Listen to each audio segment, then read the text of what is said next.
well, Yep. just so I have those on deck. Severe bedhead going Um, on right now. yeah, I love it, man. Yeah. It's quarantine, usually everyone's in their pajama, Yeah. everyone's in their pajamas and t-shirts on these things. She'll know you're bleeding. Let's bless those and bless those summer nights, summer nights, summer nights, summer nights. What's up, guys? This is Jason Mueller, co-founder of Moon Landing. Today, we are bringing you episode 2 of the Launchpad, where we will be featuring different artists, musicians, and just influential people from the music world, touching base on their projects, the things they're working on, what got them there, and what they're doing with music, and how they're living in today's day and age of music.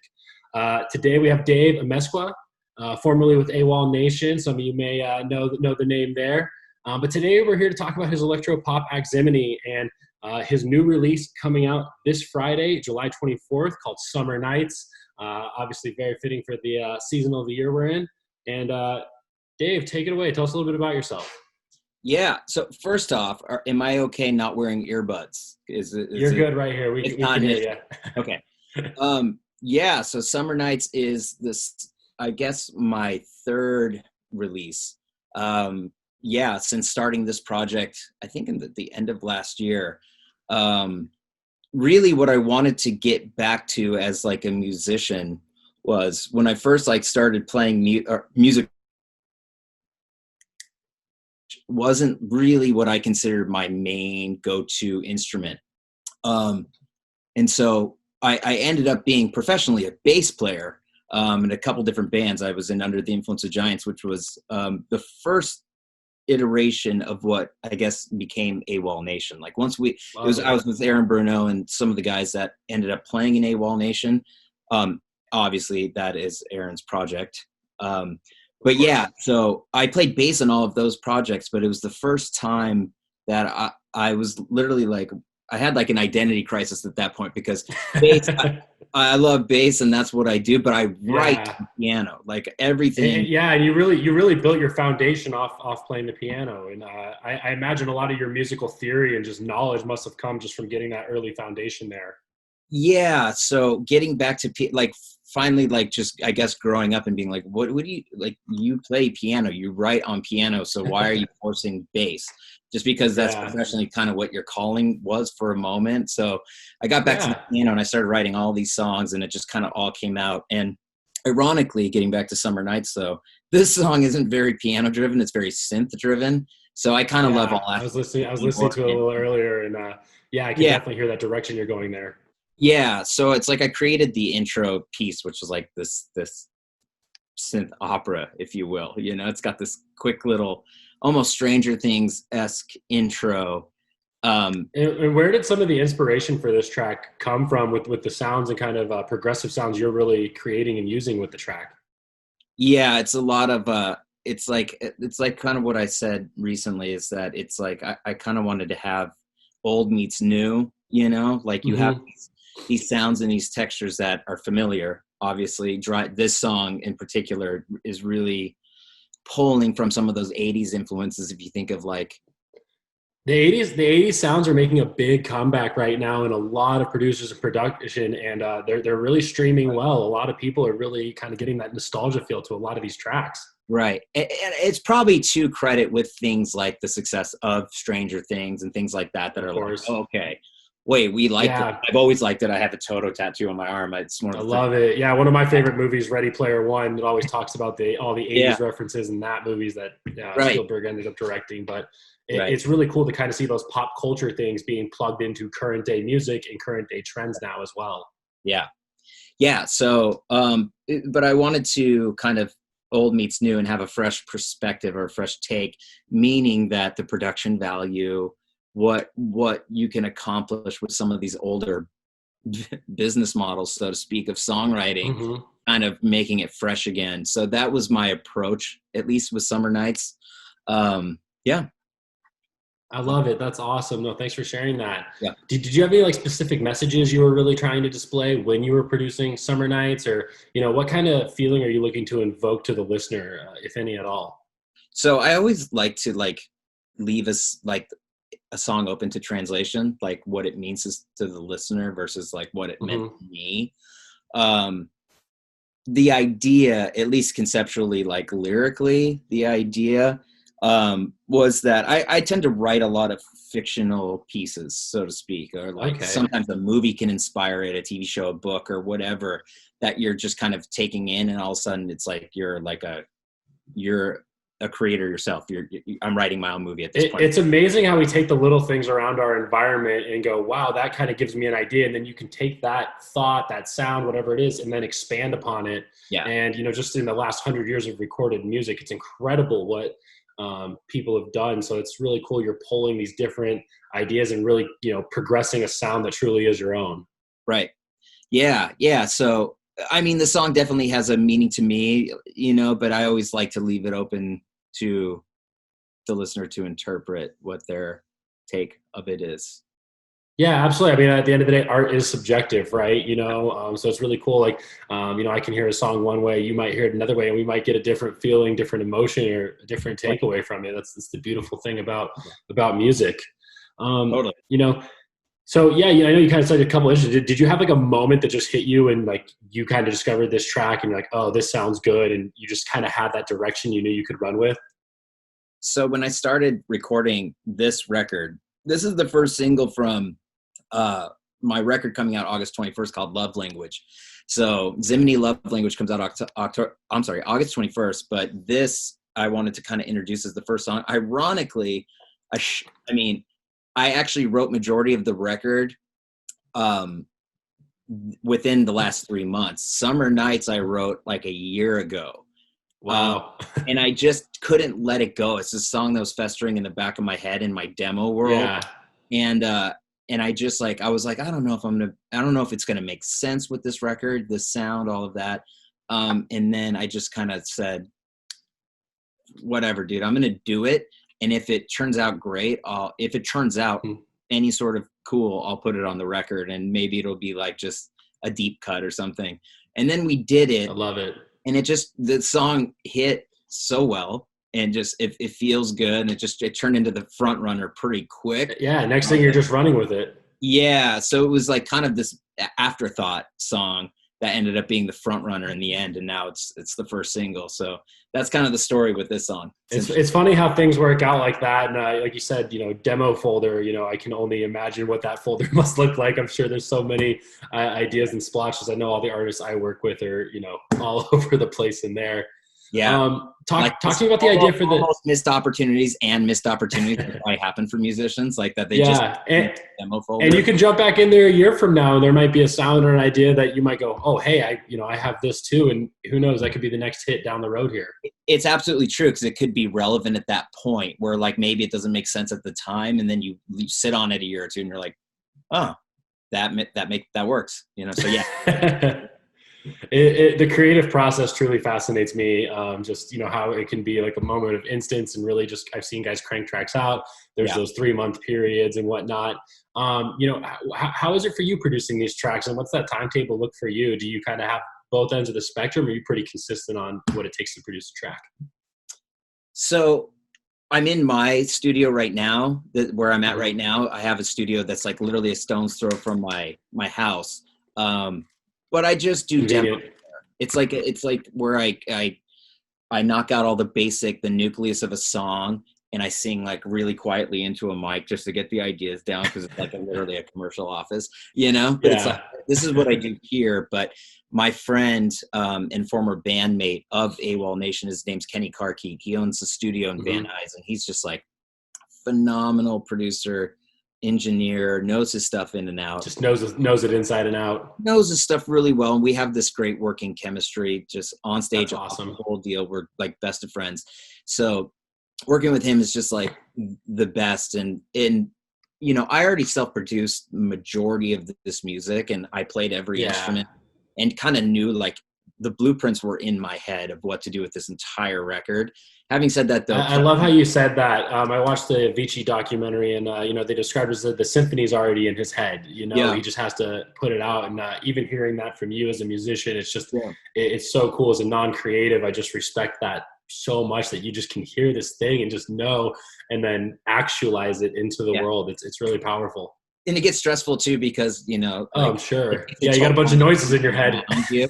Yeah, it takes a toll on everyone around you because you're carrying these blueprints in your head that, you know, like if you miss something, you're gonna crucify yourself later. So it's like Yeah. the 4 or 5 months that you're making a record, you're probably a pretty horrendous person to be around because of the weight you're carrying on your shoulders. You're I'm just like, sure. all you want to do is get back in the next day and tackle the things that you know the checklist for Yeah, the song. just moving that needle just a little further each day until you're really getting that well-tuned product. That's Yeah. really cool. Yeah, but So back to Kenny really fast. He's like a yeah, phenomenal. He really helped shape and escalate my vision. Is what. it's important to have people like that. Yeah, and so I finished. I started it here, took it over there with Kenny. We knocked it out in about 4 or 5. I made him an official part of my quarantine just so we could do I this love it. record. You know, like, you know, we worked together through the quarantine and through all the protests. There were protests literally like a block away from his studio. You could probably. Oh geez, I was watching Snapchats and just seeing the craziness out Yeah. there. It looked wild for a while. Yeah, so just crazy time to make a record, but it's also kind of cool because now it's a time capsule for this period of like. Oh yeah, I mean, I think the things people create now, the artwork, things people are sharing during this just insane time in human history, is going to echo for the next year and really kind of set the identity of what this next decade looks like. Just because music has just culturally affected our entire country and world so much. Yeah, agreed. Well, awesome. Well, talk to me. What's it been like? You know, obviously a part of AWOL Nation, other bands, and now moving into a solo project and really kind of creating the ideas here. Talk to me about that transition and just creative process, and you know what really led to creating Ziminy. Yeah. So when I left the touring world is mainly due to the fact that the birth of my first child. So my wife, right? My then girlfriend, not wife. Mm-hmm. It wasn't out of wedlock though. Just let me. We'll note that in the comments. Planned on getting married for like the span of like a year and a half, and AWOL was so busy that I had no time to have a wedding or even plan it. That's how successful that album was. Oh, I can only imagine. So like after like a year of that, we were like, why are we waiting? Let's just start our family and we'll play catch up. So we got married after the fact. But having said that, the birth of my first child is really kind of what got me off the road. I was just like, you either got to choose being a guy or a dad, you know, it's like, got to be a family man. Yeah. Yeah. So I had my first child, then second child. Congratulations to you and your wife. Absolutely. Yeah. So that took me off the road. I was on the road for probably like a solid 10 years straight playing with different. Yeah. Just living that grind. It was awesome. It was complete. I mean, my 20s and a little bit of my 30s were just like straight bulldozing music around the world. And I couldn't. That's awesome. It was my college. It was my everything. So it was just like an amazing time. But having said that, I learned so much from that. And the people you met through it too. Obviously, look at the connections with Kenny, and I can only imagine the other, you know, creative musical minds that you must have been open to, that now you can reach out and pull to help with this project now. Oh, also. Yeah. And just being around peers and artists you really respect and getting to play shows, like sharing it. Like I would have never been able to play a show with Metallica ever if I wasn't in AWOL Nation. And we played main stage of Voodoo Fest, I think like 2012 with them, where like we're playing our last song and, you know, Hetfield and his entire family's watching us. Casual. I'm like, dude, this is unreal. This is like, this is fake, you know? So those are the things that like, and experiences that are just gold, but has really translated into being a kid touring to an adult family man, songwriter, the next stage of where I'm at today, which I think I love that brings a sense of maturity to the music and all around just human experience. And a lot of the artists I've seen with this, like I work with an artist named Tidy in the electronic dance music world, and you know, he's played on every continent minus Antarctica, and very much the same, just had that crazy story you hear through the 20s, just what touring and, you know, all the experiences. And now he's really going the second half of his career composing, sync deals, and married, you know, same thing. So I see that happen for a lot of musicians who go through that experience, and it's a necessary and really cool transition to see these people make as they go through not only just their music careers, but, you know, it helps you relate to them as people. Right. Sure. Yeah. Everybody's journey is different. you know, and some people choose whichever path they're supposed to be on. Absolutely. Mine just kind of naturally kept paving that Very way. organic. Yeah, and to where I am today, which is, and ironically for me, I think like a lot of artists right now that are at least very established, like I feel for them, because this is probably a very hard time, like putting out records and trying, like 2020 just Oh kind of a God. throwaway year, I think, for a lot of artists. Whereas for me, and maybe some people that are trying to reestablish or reintroduce or introduce a project, is a great time. Oh, absolutely. There's this huge vacuum. There's this void right now that needs to be filled. And so I was like, yeah, I'm gonna do it. I'm gonna do it right now, because it's just, no better time than now, and you got the downtime at home and in the studio, you know, so might as well take advantage of it. And yeah, and people are wanting you know, stuff, and there's a lot of musicians at work right now for 2021. Yeah. So I'm like, independence should be hitting 2020 hard. 100%. You know, I managed 4 acts. I got all the way from, I got a vocalist who we haven't even released her first record yet, to Tidy, who's done 400 tracks and millions of streams. So I manage everything on that spectrum with my roster, and absolutely each of them is a different strategy, refiguring music releases. But, you know, Sure. the time is now, and that's cool to see you just kind of dive into this head first, use your connections, use your knowledge, and really create something that's truly yours. Talk to me about the brand a little bit, and what Ziminy, what you really want to portray through that as a brand. That's a great question. I think it would always come back to the music, you know, Of course, it has to. The vehicle, the driving force for the brand. But yeah, I think, yeah, sorry, this answer sucks. Yeah, I just think the music, you know, I think that's No, there's nothing wrong about that. At the end of the day, it's truly about the art, and if that is fully refined and fine tuned, I always see that everything has a way of working its you know, way out of that. right. What are some of the long-term like goals and, you know, wants do you have for the project? Where do you really see yourself taking this, and what do you hope to gain out of With anything, I always set expectation as low as possible, and if it's it? that, bingo. That's Hey, that's smart, you know. yeah. So you know, I used to set my expectations very high, and that is the worst way. That is the biggest letdown on planet Earth. You know, And like that's that level of maturity you talked about, I'm sure, going from, you know, that young, hungry kid in your 20s to maturing through that. I'm sure that came over the years. yeah, it's like an example of like doing a showcase back in like 2003 or something, when I was younger, and I knew like Capitol Records was there and Atlantic, and I'm like, oh, we're gonna sign with Capitol tonight. It's happening, guys. It's happening. Like, just celebrate now. Yeah. And then we don't sign anything, and there it's crickets, and it's like, oh, dude. So those are the things. It's never one big thing. It's always a series of those little things you do every day that culminate. Yeah. Yeah. So, but answer your question. I mean, I obviously would love to see this thing go the distance at snail's pace, at whatever pace, but to be able to accomplish a checklist of things, you know, syncs is always a cool thing. Radio. My friend Ross Mahoney just premiered Summer Nights on radio in Vegas, Las Vegas, on 107 X 107.5. That's awesome. Did you get any clips of them sending that your way? Yeah, I took video. That's got to feel so cool to see. Yeah, so that was cool, and that, you know, just, you never know what can happen, but it's just one foot in front of the other to see if you can scale this thing, and if you can, cool, and if not, you did your freaking best. You know what I mean? And you enjoyed the passion you have for creating art, you know, at the end of the day. Sure. Any collabs potentially down the road, or features, or, you know, people you would love to potentially even work with on this project? Yeah, that's a great question. I mean, because it's more of a piano driven thing, I mean, the door's open for a lot of different, you know, genres, so to speak, with this project. It's very versatile. It's a very versatile project. Yeah, but there's also some piano ballads and stuff like that, which opens the door for vocal collabs and stuff like that. And I'm always interested in vocal collaborations. And yeah, of course. Do you build a lot of your tracks around the vocalist, or will you kind of put the vocalist into your tracks? What's kind of your strategy there?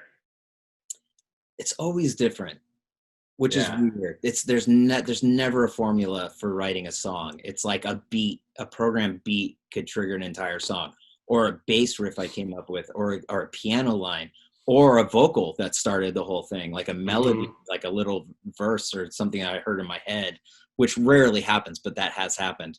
Yeah. Yeah, it always changes. You know, it's never. That's so cool how it could like start as a seed anywhere and it could grow so many different directions and Yeah. possibilities from one little idea. Yeah, I call it a thread. Like the thread starts and you just pull on it until you've basically like pulled the entire thread and it's a song. And you're just like, Yeah. there it is, you know? I know we're a long way from live shows or whenever we might see them again. Any desire to perform down the road and really get out in front of a crowd again with this project at all? Yeah, absolutely. I think some things stars would have to align to make this thing, a touring entity, but it could happen, and then Absolutely. this thing could be a live beast. So that definitely would be very cool. Baby steps in the right direction. The cool thing is I have time to kind of make moves right now, Yeah, don't we all? And I think a year from now you'll really see the people that took advantage of this downtime, right. and really just put their work in at the end of the day and did the little things every single day to be successful. Sure. Yeah. Got a fun one here. If you could go back as your younger self entering the music world, what's a piece of advice you would give yourself, or just a little tip? Definitely. I worked hard, so I wouldn't say to myself to work hard, but if there was another musician, I would say work hard at your craft, master your craft, but also just don't give up and don't let people sway you from giving up, because that is what really shoots you in the foot. I definitely don't say don't have a backup plan. Like, that's stupid. Anybody that says, dude, don't have a backup plan, because then that's it's like, no, you need to have a backup plan. You know what I mean? This is real life. Yeah. But having said exactly. that, also never give up. Just work. If you want it, work your ass off. Burn all ends of the, because that's literally how you're going to. There's no shortcut. That's at the end of the day. There's no microwavable formula, especially in the music world. It's a tough industry to break into. My dad always said it best: it's preparation meets opportunity. So if you put in all the prep work and you're ready, you're primed, and then all of a sudden you intersect with this opportunity, there it is. When preparation meets opportunity, that's where great things happen. Yeah, absolutely. Would love to hear one of your favorite just moments around music, like playing out, or favorite thing you got to experience just in your long career here. Favorite like moment, like in music.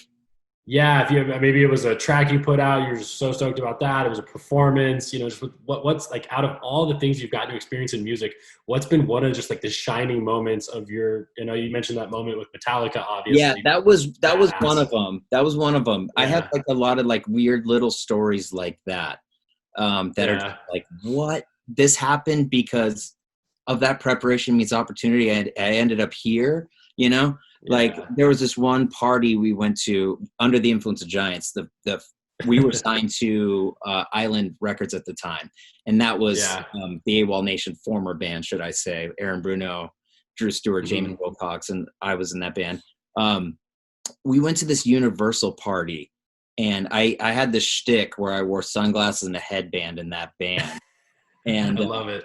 Yeah, we put out a single called Mama's Room, but I wore that on stage. I wore that at parties. I wore that out to clubs. And we went to this one party, and there was a lot of celebrities there, like a lot. But one in particular stopped me dead in my tracks. I was with Aaron. Stopped me dead in my tracks. And he goes, "You look good. I like your vibe." And that was Sting. So that was just one of those things where my mom loves Sting. That's funny. Yeah, I think I called him Gordon too. I was pretty drunk, so I called him by his actual name. Like, thanks, Gordon. That's funny. But yeah, so that was one of those moments where it's like, wow, like, how did I get here? You know what I mean? Yeah.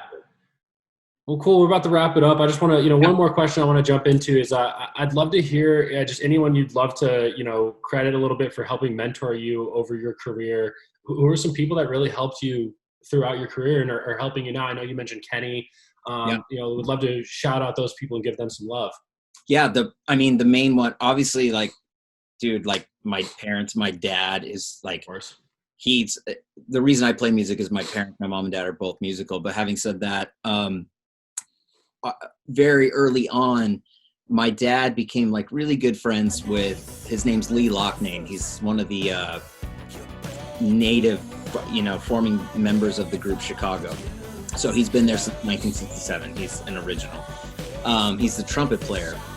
And he, in my formative years of music, he was around our house a lot because he was like my dad's best friend at the time and just really close friend. And so he taught me, I went from like playing punk music, Misfits, you name it, that kind of Descendants, to the second he started, we started going to his shows and he started introducing like all these expensive chords on piano and playing all stuff, teaching me all this stuff. I was like, oh, I am an awful musician and I have work to do.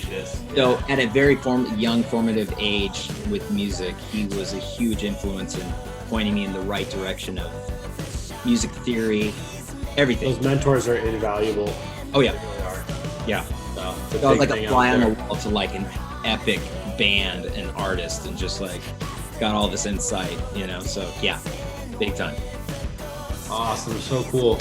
Well, Dave, is there anything else you want to share? Any other music you want to talk about down the road? Drop a last note here.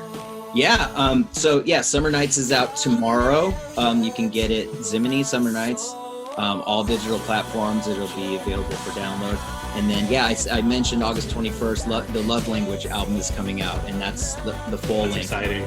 And Summer Nights will be on that as well, but there will be 9 other songs that I'm pretty. Love it. So we can talk about that next time. Awesome. Sounds good. Well, we're definitely grateful to have you, and we're definitely excited to have you back. Everyone else, thank you so much for tuning in to the Launchpad. It's been a pleasure having you, Dave, and talking on Ziminy. We're excited for your release to come out this week. Everyone, go stream it. Support those numbers. Support your musicians. It's a tough time for all of us in the music industry right now, so better than ever to band together. But until next time, we'll see you again on the Launchpad. Thanks, guys.